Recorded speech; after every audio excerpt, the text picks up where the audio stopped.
दोस्तों बहुत बहुत स्वागत है एक बार फिर से आप सभी का हमारे इस चैनल में जिसका नाम है ऑल हिट एग्ज़ाम। और दोस्तों आज के इस वीडियो में हम लोग देखेंगे UP TET 2017 paper first primary. दोस्तों यूपी टेट 2017 पेपर फर्स्ट प्राथमिक स्तर में जो परीक्षा हुआ था यूपी टेट 2017 जो कि 15 अक्टूबर 2017 को हुआ था प्रथम पाली में, उस परीक्षा में दोस्तों हिंदी भाषा में जो सभी 30 प्रश्न पूछे गए थे उन सभी 30 प्रश्नों को आज हम लोग इस वीडियो में लाइव हल करेंगे दोस्तों। और ये वीडियो आपके आगामी अर्थात आने वाली जो परीक्षा आपका यूपी टेट 2021-22 का होने वाला है उसके लिए बहुत ही ज़्यादा लाभदायक साबित होगा दोस्तों, क्योंकि पिछले वर्ष के जो पेपर होते हैं उस पेपर को हल करने से आपको काफ़ी सारी चीज़ें जो है वो समझ में आ जाती हैं। जैसे कि मान लीजिए आपका यूपी टेट का सिलेबस क्या होता है, यूपी टेट का जो क्वेश्चन आता है वो किस स्तर का आता है, यानी कि उसका कठिनाई स्तर क्या होता है, साथ ही साथ कितने नंबर के प्रश्न आते हैं, किस लेवल से आते हैं, कहाँ से आते हैं, किस प्रकार के प्रश्न आते हैं, ये सब कुछ आपको समझ में आ जाता है केवल एक प्रीवियस ईयर का पेपर देख लेने से। तो दोस्तों बहुत इंपॉर्टेंट होगा ये वीडियो। इसके पहले हमने यूपी टेट के और सी टेट के काफ़ी सारे प्रीवियस ईयर के पेपर जो है लगभग सभी, यानी कि 2011 से लेकर 2019-20 तक जितना भी पेपर हुआ है सब हमारे इस चैनल पर आपको मिल जाएगा। एक बार प्लेलिस्ट में जाके जरूर चेक करिएगा। तो दोस्तों बिना किसी देरी के स्टार्ट करते हैं आज के अपने इस बेहतरीन सेशन को, जो कि होगा आपका यूपी टेट 2017 पेपर फर्स्ट प्राथमिक स्तर का। तो दोस्तों आपको पहले मैं दिखा दूं, देखिए स्क्रीन पर ये आपका जो पेपर है आज जो हम लोग पढ़ेंगे हिंदी भाषा का उत्तर प्रदेश शिक्षक भर्ती परीक्षा 2017 कक्षा 1 से लेकर कक्षा 5 तक के लिए व्याख्यात्मक हल करेंगे दोस्तों। ये परीक्षा आपका 15 अक्टूबर 2017 को हुआ था। तो दोस्तों हम लोग सीधे बढ़ेंगे अब हिंदी भाषा की ओर, क्योंकि कल हमने जो है यूपी टेट 2017 प्राथमिक स्तर में बाल विकास मनोविज्ञान का हमने कल जो है वो वीडियो बना दिया था, अर्थात पढ़ा दिया था 30 प्रश्न बाल विकास मनोविज्ञान का। अगर आप लोगों ने नहीं देखा है तो एक बार जरूर देख लीजिएगा। उसके बाद दोस्तों सेकंड पार्ट होता है आपका हिंदी भाषा का। तो दोस्तों भाग 2 में आता है आपका हिंदी भाषा। और दोस्तों जो 2017 में पेपर पूछा गया था यूपी टेट प्राइमरी स्तर का, उसमें हिंदी में जो प्रश्न पूछा गया था उसमें दोस्तों 31 नंबर से प्रश्न स्टार्ट हुआ था, जिसमें कि निर्देश दिया गया था कि 31 से 35 तक के जो प्रश्न होंगे उसको हल करने के लिए आपको इस गद्यांश को पढ़ करके और प्रश्नों का सही विकल्प बताना है। तो दोस्तों चलते हैं हम लोग पहले गद्यांश को पूरा पढ़ लेते हैं। दोस्तों गद्यांश यहाँ से प्रारंभ हो रहा है। गद्यांश क्या कह रहा है समझिएगा। आदिम आर्य घुमक्कड़ ही थे, यहाँ से वहाँ वे घूमते ही रहते थे, घूमते भटकते हुए भारत पहुँचे थे। यदि घुमक्कड़ी का बाना उन्होंने न धारण किया होता, यदि वे एक स्थान पर ही रहते तो आज भारत में उनके वंशज न होते। भगवान बुद्ध घुमक्कड़ थे, भगवान महावीर घुमक्कड़ थे। वर्षा ऋतु के कुछ महीनों को छोड़कर एक स्थान में रहना बुद्ध के वश का नहीं था। 35 वर्ष की आयु में उन्होंने बुद्धत्व प्राप्त किया। 35 वर्ष से 80 वर्ष की आयु तक जब उनकी मृत्यु हुई, 45 वर्ष तक वे निरंतर लगातार घूमते ही रहे। आगे कह रहा दोस्तों अपने आप को समाज सेवा और धर्म प्रचार में लगाए रहे। अपने शिष्यों से उन्होंने कहा था, चरथ भिक्षवे चारिक हे भिक्षुओं, घुमक्कड़ी करो। यद्यपि बुद्ध कभी भारत के बाहर नहीं गए, किंतु उनके शिष्यों ने उनके वचनों को सिर आंखों पर लिया और पूर्व में जापान, उत्तर में मंगोलिया, पश्चिम में मकदूनिया और दक्षिण में बाली द्वीप तक धावा मारा। श्रावण महावीर ने स्वच्छंद विचरण के लिए अपने वस्त्रों तक को त्याग दिया। दिशाओं को उन्होंने अपना अंबर बना लिया। वैशाली में जन्म लिया, पावा में शरीर त्याग किया, जीवन पर्यंत घूमते रहे। मानव के कल्याण के लिए, मानवों के राह प्रदर्शन के लिए। और शंकराचार्य 12 वर्ष की अवस्था में संन्यास लेकर कभी केरल, कभी मिथिला, कभी कश्मीर, कभी बद्रिकाश्रम घूमते रहे। कन्याकुमारी से लेकर हिमालय तक समस्त भारत को अपना कर्म क्षेत्र समझा। सांस्कृतिक एकता के लिए, समन्वय के लिए, श्रुति धर्म की रक्षा के लिए शंकराचार्य के प्रयत्नों से ही वैदिक धर्म का उत्थान हो सका। तो दोस्तों ये गद्यांश बहुत ही बेहतरीन था जिसमें हम लोगों ने पढ़ा है कि महावीर स्वामी, भगवान बुद्ध और शंकराचार्य जो है वो कैसे जो है महान जो महापुरुष है वो कैसे घूमते थे। गद्यांश के ऊपर अपना पहला प्रश्न है, घुमक्कड़ शब्द में कौन सा प्रत्यय है? ऑप्शन ए अक्कड़, ऑप्शन बी ड, ऑप्शन सी अड़ और ऑप्शन डी कड़। तो दोस्तों 31 नंबर के इस प्रश्न में आपका राइट आंसर हो जाएगा ऑप्शन नंबर ए। दोस्तों घुमक्कड़ शब्द में जो प्रत्यय है वो क्या है? अक्कड़ है दोस्तों। क्यों? क्योंकि प्रत्यय वो होता है जो आपका बाद में आता है। तो ऑप्शन नंबर ए आपका अक्कड़ जो है बिल्कुल राइट आंसर हो जाएगा, यही आपका प्रत्यय हो जाएगा। नेक्स्ट दोस्तों दूसरा प्रश्न कह रहा है महावीर स्वामी का जन्म कहाँ हुआ था? Option A Pawapuri, option B Vaishali, option C Kushinagar और ऑप्शन डी पारसौली। दोस्तों गद्यांश में साफ साफ लिखा हुआ है, हम लोगों ने पढ़ा है, महावीर स्वामी का जो जन्म हुआ है ये हुआ है आपका वैशाली में। ऑप्शन नंबर बी आपका राइट और करेक्ट ऑप्शन हो जाएगा। नेक्स्ट अगला दोस्तों 33 नंबर पर प्रश्न पूछ रहा है कि स्वच्छंद में कौन सी संधि है? ऑप्शन ए विसर्ग संधि, ऑप्शन बी दीर्घ संधि और ऑप्शन सी है दोस्तों, आप लोग नोट कर लीजिए, मैं बता दे रहा हूँ, ऑप्शन सी है आपका गुण संधि और ऑप्शन डी है आपका व्यंजन संधि। तो दोस्तों इसमें से आपका चारों विकल्पों में से कौन सा जो है वो संधि होगा स्वच्छंद में? तो दोस्तों राइट और करेक्ट ऑप्शन हो जाएगा ऑप्शन नंबर डी दोस्तों, व्यंजन संधि। व्यंजन संधि दोस्तों, व्यंजन संधि, व्यंजन संधि आपका बिल्कुल राइट और करेक्ट ऑप्शन हो जाएगा ऑप्शन नंबर डी। क्यों होगा ध्यान दीजिएगा। देखिए दोस्तों स्वच्छंद का संधि विच्छेद अगर करेंगे तो क्या होगा? स्वधन छंद, स्वधन छंद बराबर स्वच्छंद होगा। और यह व्यंजन संधि है दोस्तों। इस संधि के नियम के अनुसार यदि ई के पहले कोई स्वर हो तो छ के बदले छ हो जाता है। ये नियम है दोस्तों, छ हो जाता है। इसलिए दोस्तों अगर आच्छादन, अगर इसका एक और उदाहरण देखें जैसे कि आच्छादन, अगर आच्छादन में बात करें तो इसमें क्या होगा? आच्छादन में आ धन छादन बराबर आच्छादन। अनुच्छेद, अनुधन छेद बराबर अनुच्छेद। इसमें क्या होता है? च और छ जो है वो बन जाता है आपका। इसलिए दोस्तों आपका राइट आंसर हो जाएगा ऑप्शन नंबर डी व्यंजन संधि। नेक्स्ट अगला आपका 34वां प्रश्न कर रहा है कि महात्मा बुद्ध ने जब बुद्धत्व प्राप्त किया तब उनकी अवस्था कितनी थी? ऑप्शन ए 12 वर्ष, ऑप्शन बी 35 वर्ष, ऑप्शन सी 45 वर्ष और ऑप्शन डी 80 वर्ष। दोस्तों राइट और करेक्ट ऑप्शन हो जाएगा ऑप्शन नंबर बी 35 वर्ष। दोस्तों गद्यांश में साफ साफ लिखा हुआ है, गद्यांश में दोस्तों साफ साफ लिखा हुआ है कि महात्मा बुद्ध ने जब बुद्धत्व प्राप्त किया था तब उनकी जो अवस्था थी वो कितनी थी? 35 वर्ष थी दोस्तों। ऑप्शन नंबर आपका बी यहाँ पर करेक्ट हो जाएगा। नेक्स्ट अगला आपका 35वां प्रश्न कर रहा है कि श्रुति धर्म का क्या अर्थ है? ऑप्शन ए जैन धर्म, ऑप्शन बी बौद्ध धर्म, ऑप्शन सी मुस्लिम धर्म और ऑप्शन डी वैदिक धर्म। दोस्तों राइट और करेक्ट ऑप्शन हो जाएगा ऑप्शन नंबर डी दोस्तों, वैदिक धर्म। क्यों होगा देखिएगा, देखिए गद्यांश में ये साफ साफ लिखा हुआ था कि श्रुति धर्म का मतलब होता है वैदिक धर्म। तो गद्यांश से जब कहा गया है तो गद्यांश से ही क्वेश्चन पूछ रहा है, तो ऑप्शन नंबर डी आपका वैदिक धर्म यहाँ पर राइट आंसर हो जाएगा। दोस्तों जब गद्यांश से क्वेश्चन पूछा जाए तो गद्यांश वाला ही उत्तर बताना है, क्योंकि बाहर से हमको कोई ज़्यादा एक्स्ट्रा दिमाग लगाने की आवश्यकता नहीं होती है, क्योंकि उसमें साफ साफ लिखा होता है कि गद्यांश को पढ़ करके क्वेश्चन का आंसर दीजिए। भले ही अगर गद्यांश में थोड़ा सा गलत भी दिया हुआ है तो आप गद्यांश को ही सही मानिए, क्योंकि गद्यांश से ही आपको पढ़ करके आंसर देना है। आपका 36वां प्रश्न पूछ रहा है निमिष शब्द का पर्यायवाची है। ऑप्शन ए प्रकाश, ऑप्शन बी छिद्र, ऑप्शन सी पूर्ण और ऑप्शन डी क्षण।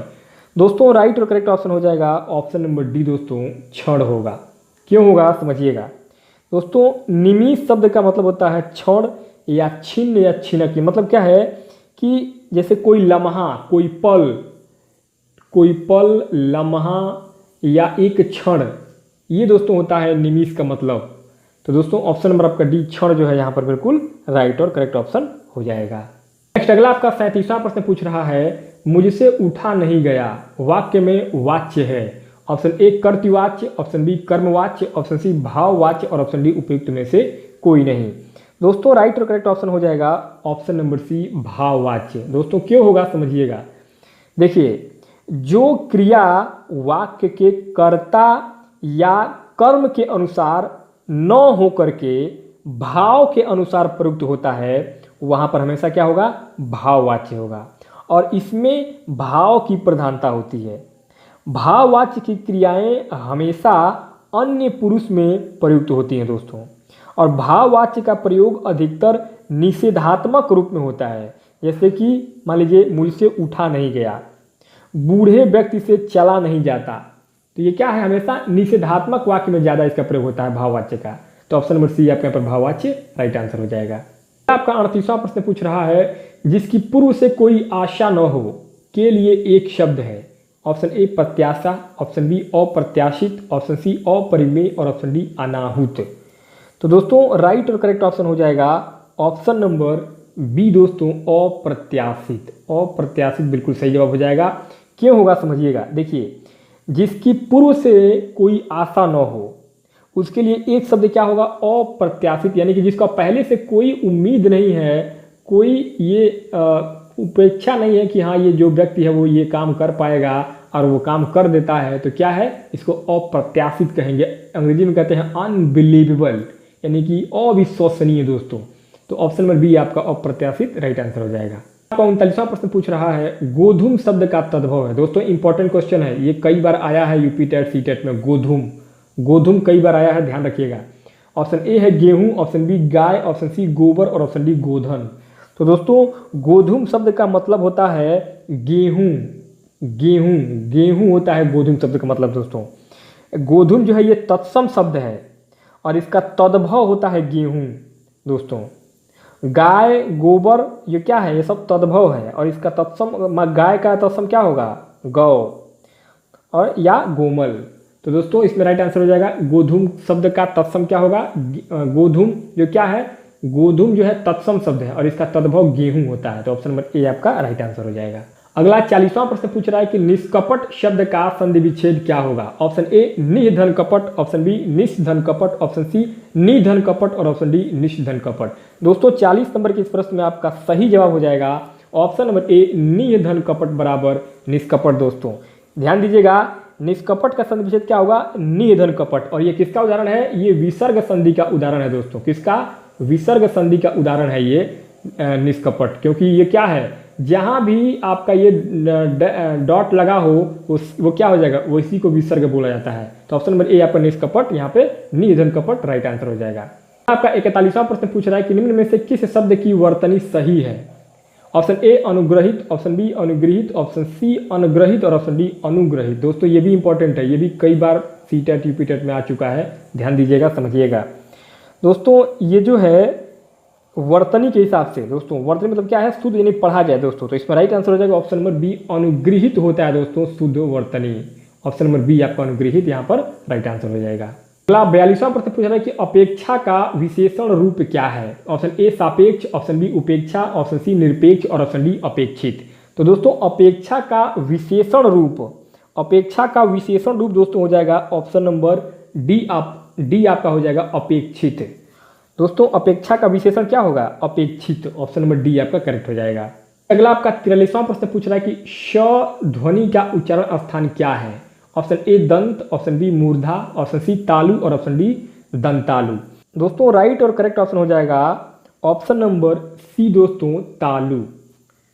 तो आप खुद उच्चारण करके देखिए, श ध्वनि का उच्चारण स्थान हमेशा क्या होगा, तालु होगा, क्योंकि इसका उच्चारण जो है वो तालु से होता है। नेक्स्ट अगला आपका 44वां प्रश्न है अत्यंत शब्द में प्रयुक्त उपसर्ग है। ऑप्शन ए अत, ऑप्शन बी अ, ऑप्शन सी अत्य और ऑप्शन डी अति। राइट आंसर हो जाएगा ऑप्शन नंबर डी दोस्तों अति। क्यों, क्योंकि उपसर्ग जो होता है वो पहले आता है, किसी भी वाक्य में जो उपसर्ग होता है वो पहले आता है और प्रत्यय जो होता है ये आपका बाद में आता है। तो पहले क्या आ रहा है, अति धन अंत बराबर अत्यंत। ऑप्शन नंबर डी आपका अति जो है यही आपका राइट आंसर हो जाएगा दोस्तों। नेक्स्ट अगला आपका 45वां प्रश्न पूछ रहा है कि उपत्यका का क्या अर्थ है। ऑप्शन ए सूर्य जिस पर्वत के पीछे से निकलता है, ऑप्शन बी प्राणियों के पेट का एक अंग, ऑप्शन सी है दोस्तों पर्वत का शिखर। ऑप्शन सी क्या है, पर्वत का शिखर और ऑप्शन डी है आपका पर्वत के पास की भूमि, यानी कि पर्वत के पास की भूमि। तो दोस्तों उपत्यका का मतलब क्या होता है, उपत्यका का मतलब होता है पर्वत के पास की भूमि। ऑप्शन नंबर डी आपका यहाँ पर बिल्कुल करेक्ट और राइट आंसर हो जाएगा दोस्तों। पर्वत के पास की जो भूमि या जमीन होती है उसी को कहा जाता है उपत्यका। तो ऑप्शन नंबर आपका डी यहाँ पर पर्वत के पास की भूमि आपका बिल्कुल राइट आंसर हो जाएगा। अगला आपका 46वां प्रश्न है अंग का उच्चारण स्थान क्या होता है। ऑप्शन ए नासिक, ऑप्शन बी कंठोष्ठय, ऑप्शन सी मूर्धन्य और ऑप्शन डी कंठ तालव्य। तो दोस्तों राइट और करेक्ट ऑप्शन हो जाएगा ऑप्शन नंबर ए। दोस्तों अंग जो है वो हमेशा नाक से इसका उच्चारण होता है, अर्थात नासिक के होता है। आप खुद इसका जो है प्रयोग करके देख लीजिए। दोस्तों प्रत्येक वर्ग का पांचवा यानी कि क च ट यानी कि ऐसा जो है क च ट त प होता है ना, तो प्रत्येक वर्ग का जो पांचवा वर्ग है यानी कि पांच यानी कि अंग, क में क्या आएगा अंग, च छ ज ज इया क्या आएगा इया, और उसके बाद से दोस्तों क्या आएगा ट ठ ड ढ अड़ा, उसके बाद क्या आएगा त थ द ध न, उसके बाद क्या आएगा प फ ब भ म। तो ये क्या है, ये पांच जो यानी कि प्रत्येक वर्ग का पांचवा जो शब्द होता है वो हमेशा क्या होगा, ये सब क्या है नासिक के व्यंजन है, यानी इनका उच्चारण नाक से होता है। तो ऑप्शन नंबर आपका ए यहाँ पर नासिक राइट आंसर हो जाएगा। अगला 47वां प्रश्न, 4 गज मलमल में कौन सा विशेषण है? ऑप्शन ए संख्यावाचक, ऑप्शन बी गुणवाचक, ऑप्शन सी परिमाण बोधक और ऑप्शन डी सार्वनामिक। राइट और करेक्ट ऑप्शन हो जाएगा ऑप्शन नंबर सी दोस्तों, परिमाण बोधक। क्यों होगा परिमाण बोधक? ध्यान दीजिएगा। देखिए 4 गज मलमल में परिमाण बोधक विशेषण इसलिए होगा क्योंकि परिमाण बोधक विशेषण दो प्रकार के होते हैं। पहला होता है निश्चित और दूसरा होता है अनिश्चित। पहला निश्चित और दूसरा अनिश्चित। तो दोस्तों ये दो प्रकार के होते हैं परिमाण बोधक, तो इसलिए आपका ऑप्शन नंबर सी यहाँ पर परिमाण बोधक राइट आंसर हो जाएगा। नेक्स्ट आपका 48वां कह रहा है कि शीश का तत्सम रूप क्या है? ऑप्शन ए शीशा, ऑप्शन बी शीर्ष, ऑप्शन सी सिरा और ऑप्शन डी शीर्षक। तो दोस्तों राइट और करेक्ट ऑप्शन हो जाएगा ऑप्शन नंबर बी। दोस्तों शीश का तत्सम रूप होता है शीर्ष। शीश क्या है? शीश जो है ये तद्भव रूप है और इसका तत्सम यानी कि संस्कृत में शीश को क्या कहेंगे? शीर्ष कहा जाएगा। तो ऑप्शन नंबर आपका बी शीर्ष यहाँ पर राइट आंसर हो जाएगा। 49वां प्रश्न कह रहा है कि चौराहा शब्द में समास है। ऑप्शन ए कर्मधारय, ऑप्शन बी द्वंद्व, ऑप्शन सी द्विगु और ऑप्शन डी अव्ययी भाव। तो दोस्तों राइट और करेक्ट ऑप्शन हो जाएगा ऑप्शन नंबर सी दोस्तों, द्विगु समास हो जाएगा।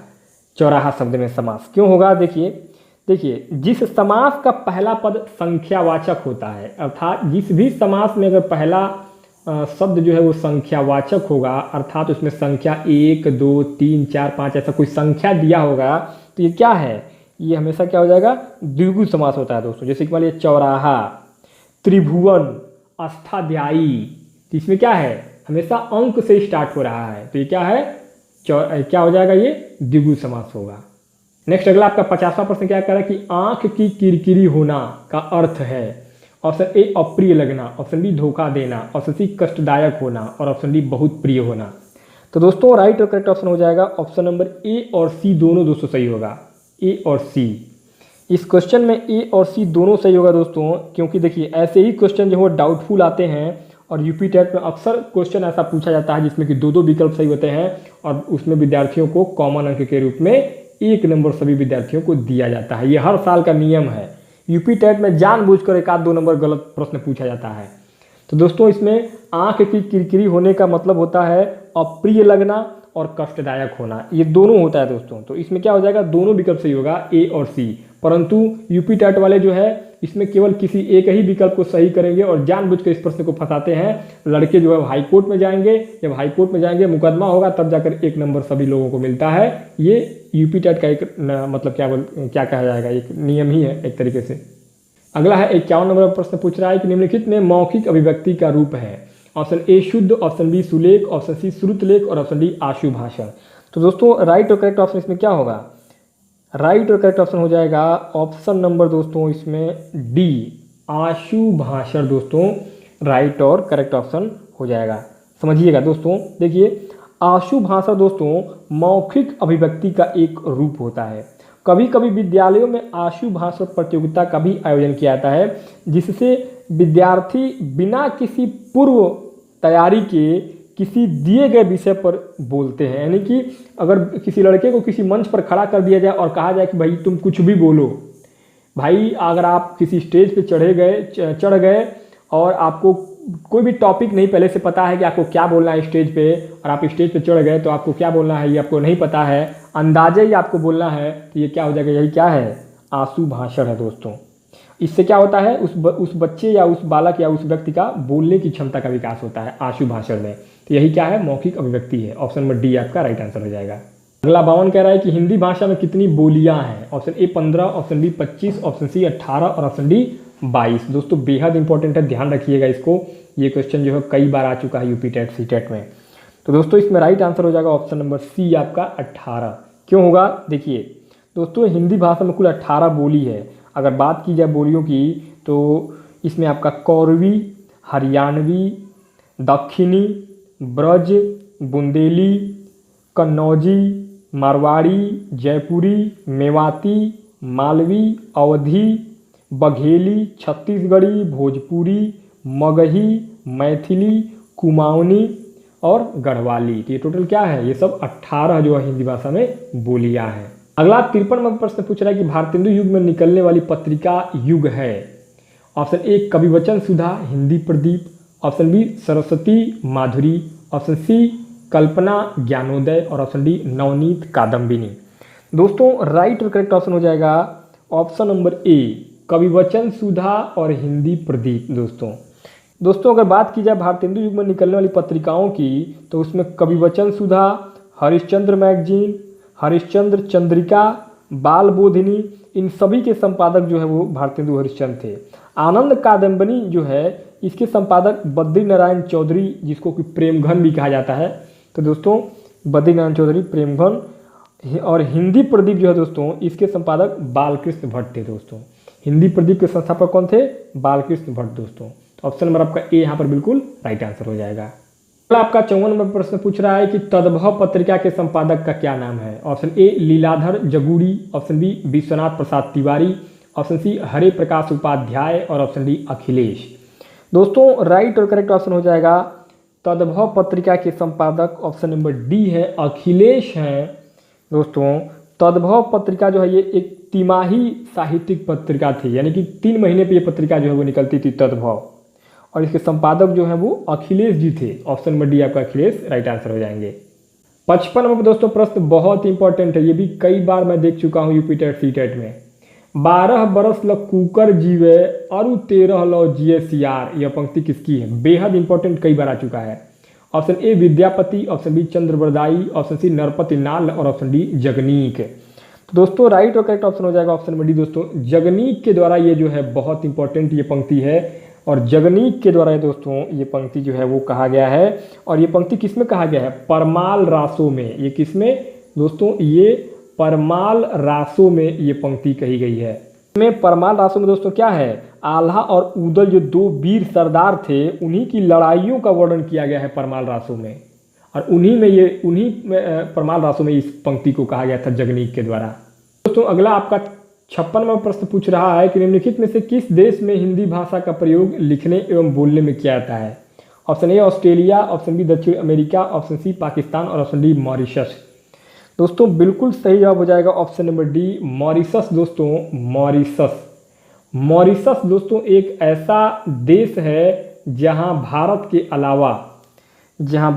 अलावा दोस्तों हिंदी भाषा का प्रयोग लिखने और बोलने के लिए किया जाता है। दोस्तों इसके अलावा फिजी भी एक देश है दोस्तों जहां हिंदी को बोलना और लिखना दोनों होता है भारत के अलावा।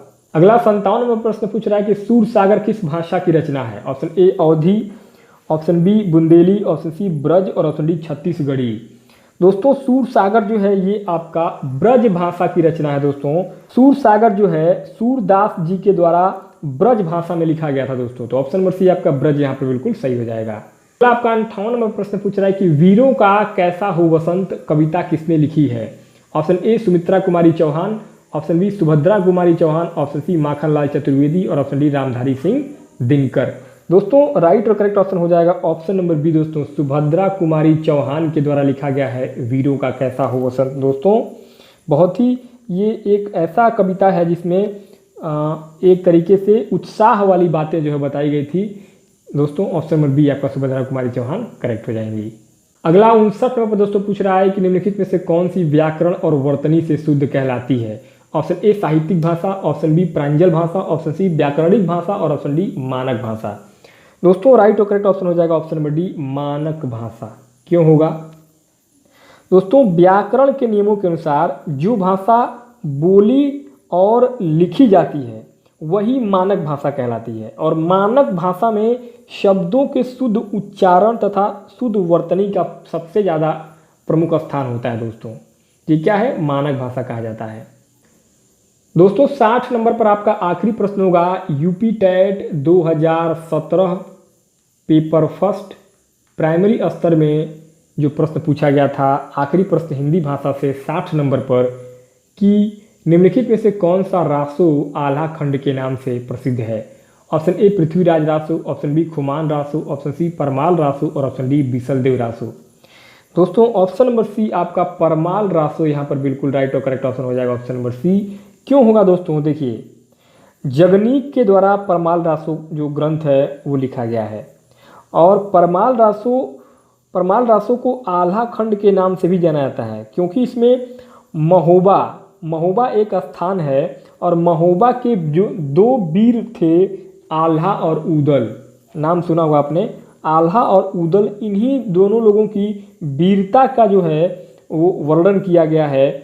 और ये जो क्या है, ये दोस्तों उत्तर प्रदेश के अवध और मध्य प्रदेश के बुंदेलखंड की सर्वाधिक जो है वो लोकप्रिय वीर गाथा है आल्हा और उदल की, परमाल रासो, जिसको कि जगनीक के द्वारा लिखा गया था। तो ऑप्शन नंबर सी आपका दोस्तों परमाल रासो यहाँ पर करेक्ट और राइट आंसर हो जाएगा।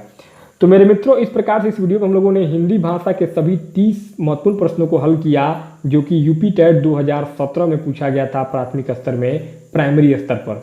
तो दोस्तों आप लोगों ने देखा कि 2017 में जो प्रश्न था वो कुछ आसान था, परंतु अब देखते हैं कि 2021-22 में यूपी टेट जो होने वाला है, जिसका डेट आ चुका है, तो उसका पेपर कैसा होता है। तो दोस्तों उम्मीद करता हूँ ये वीडियो आप लोगों को काफ़ी ज़्यादा हेल्प करेगा आगामी यूपी टेट 2021-22 की परीक्षा के लिए।